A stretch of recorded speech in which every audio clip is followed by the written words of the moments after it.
Sargasco endorsement for both, for you both.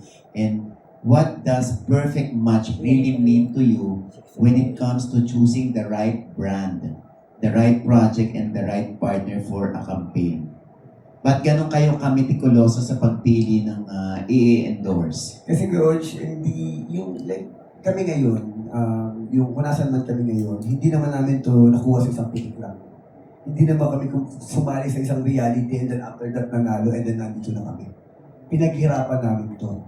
Lalong-lalo na ako, yung nagsimula ako sa lahat sa indie films. Alam naman ng nakaramihan sa akin yung history ko. Talagang ginapang ko. From indie films, napasok ako sa television, from talent, extra, support, kontrabida, and then after that, nabigyan ako ng tulong.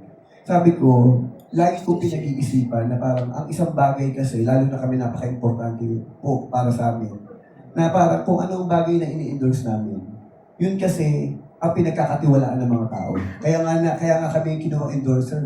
Kaya nga kami, kasi, kumbaga, pag nasira ang produktong yun, kagaya ko sabi ko kanina, masisira rin ang lahat ng mga pinaghirapan namin. Kaya nandito kami ngayon sa inyong harapan dahil ganun kami ka-proud. Lalo na ako, 3 years na ako. Kasi kunyari, kung halimbawa may nakita akong mali o pangit sa sistema o sa produktong in-endorse ko, in 1 year, I'm sure aalisin na ako ng manager ko dito. Pag-uusapan na namin yun na sayang yung pinaghirapan natin sa mahabang taon, makakasira sa ano natin. Kasi ang makikita dyan yung pangalan mo.